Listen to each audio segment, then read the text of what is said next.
Daniel 2. O decreto, o sonho do rei, é interpretado por Daniel. E no segundo ano do reinado de Nabucodonosor, Nabucodonosor teve sonhos, e o seu espírito se perturbou, e passou-se-lhe o sono. Então o rei mandou chamar os magos, os astrólogos, os encantadores e os caldeus, para que declarassem ao rei os seus sonhos, e eles vieram e se apresentaram diante do rei. E o rei lhes disse: Tive um sonho, e para saber o sonho está perturbado o meu espírito. E os caldeus disseram ao rei em aramaico: Ó rei, vive eternamente. Dize o sonho a teus servos e daremos a interpretação.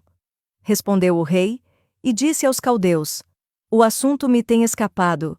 Se não me fizerdes saber o sonho e a sua interpretação, sereis despedaçados, e as vossas casas serão feitas um monturo. Mas se vós me declarardes o sonho e a sua interpretação, recebereis de mim dádivas, recompensas e grande honra.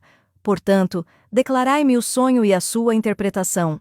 Responderam segunda vez e disseram: Diga o rei o sonho a seus servos, e daremos a sua interpretação. Respondeu o rei e disse: Percebo muito bem que vós quereis ganhar tempo, porque vedes que o assunto me tem escapado. De modo que, se não me fizerdes saber o sonho, uma só sentença será a vossa. Pois vós preparastes palavras mentirosas e perversas para as proferirdes na minha presença, até que se mude o tempo. Portanto, dizei-me o sonho, para que eu entenda que me podeis dar a sua interpretação. Responderam os caldeus na presença do rei e disseram: Não há ninguém sobre a terra que possa declarar a palavra ao rei, pois nenhum rei há, grande ou dominador, que requeira coisas semelhantes de algum mago, ou astrólogo, ou caldeu. Porque o assunto que o rei requer é difícil, e ninguém há que o possa declarar diante do rei, senão os deuses, cuja morada não é com a carne. Por isso o rei muito se irou e enfureceu, e ordenou que matassem a todos os sábios de Babilônia. E saiu o decreto, segundo o qual deviam ser mortos os sábios, e buscaram a Daniel e aos seus companheiros, para que fossem mortos. Então Daniel falou avisada e prudentemente a Arioque, capitão da guarda do rei, que tinha saído para matar os sábios de Babilônia. Respondeu, e disse a Arioque, capitão do rei: Por que se apressa tanto o decreto da parte do rei? Então Arioque explicou o caso a Daniel. E Daniel entrou, e pediu ao rei que lhe desse tempo, para que lhe pudesse dar a interpretação. Então Daniel foi para a sua casa, e fez saber o caso a Hananias, Misael e Azarias, seus companheiros, para que pedissem misericórdia ao Deus do céu sobre este mistério, a fim de que Daniel e seus companheiros não perecessem juntamente com o restante dos sábios da Babilônia. Então foi revelado o mistério a Daniel numa visão de noite. Então Daniel louvou o Deus do céu. Falou Daniel dizendo: Seja bendito o nome de Deus de eternidade a eternidade, porque dele são a sabedoria e a força, e ele muda os tempos e as estações, ele remove os reis e estabelece os reis, ele dá sabedoria aos sábios e conhecimento aos entendidos, ele revela o profundo e o escondido, conhece o que está em trevas, e com ele mora a luz.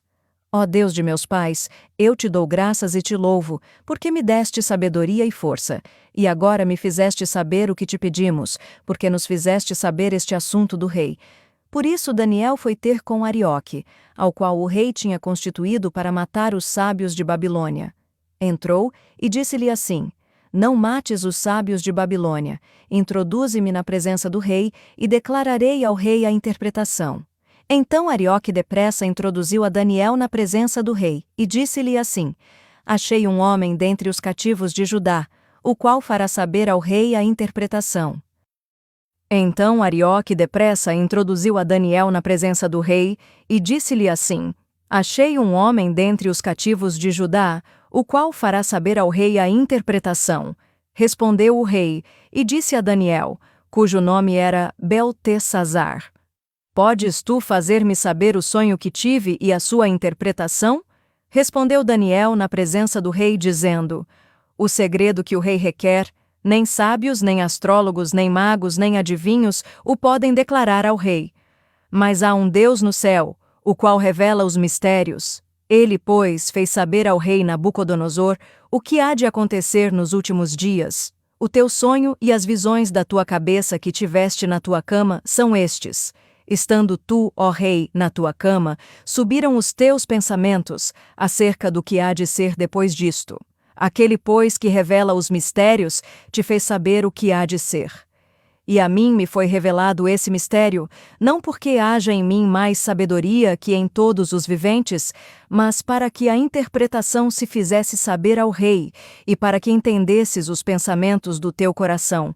Tu, ó rei, estavas vendo, e eis aqui uma grande estátua. Esta estátua, que era imensa, cujo esplendor era excelente, e estava em pé diante de ti, e a sua aparência era terrível. A cabeça daquela estátua era de ouro fino, o seu peito e os seus braços de prata, o seu ventre e as suas coxas de cobre, as pernas de ferro, os seus pés em parte de ferro e em parte de barro. Estavas vendo isto, quando uma pedra foi cortada sem auxílio de mão, a qual feriu a estátua nos pés de ferro e de barro, e os esmiuçou. Então foi juntamente esmiuçado o ferro, o barro, o bronze, a prata e o ouro, os quais se fizeram como pragana das eiras do estio, e o vento os levou, e não se achou lugar algum para eles. Mas a pedra que feriu a estátua se tornou grande monte e encheu toda a terra. Este é o sonho, também a sua interpretação diremos na presença do rei. Tu, ó rei, és rei de reis, a quem o Deus do céu tem dado o reino, o poder, a força e a glória. E onde quer que habitem os filhos de homens, na tua mão entregou os animais do campo e as aves do céu, e fez que reinasse sobre todos eles. Tu és a cabeça de ouro, e depois de ti se levantará outro reino, inferior ao teu, e um terceiro reino, de bronze, o qual dominará sobre toda a terra, e o quarto reino será forte como ferro, pois, como o ferro, esmiuça e quebra tudo. Como o ferro que quebra todas as coisas, assim ele esmiuçará e fará em pedaços. E quanto ao que viste dos pés e dos dedos, em parte de barro de oleiro e em parte de ferro, isso será um reino dividido. Contudo, haverá nele alguma coisa da firmeza do ferro, pois viste o ferro misturado com barro de lodo. E como os dedos dos pés eram em parte de ferro e em parte de barro, assim por uma parte o reino será forte e por outra será frágil.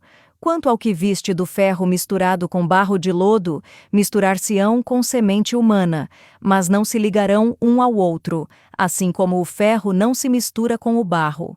Mas, nos dias desses reis, o Deus do céu levantará um reino que não será jamais destruído, e este reino não passará a outro povo, esmiuçará e consumirá todos esses reinos, mas ele mesmo subsistirá para sempre, da maneira que viste que do monte foi cortada uma pedra, sem auxílio de mãos, e ela esmiuçou o ferro, o bronze, o barro, a prata e o ouro.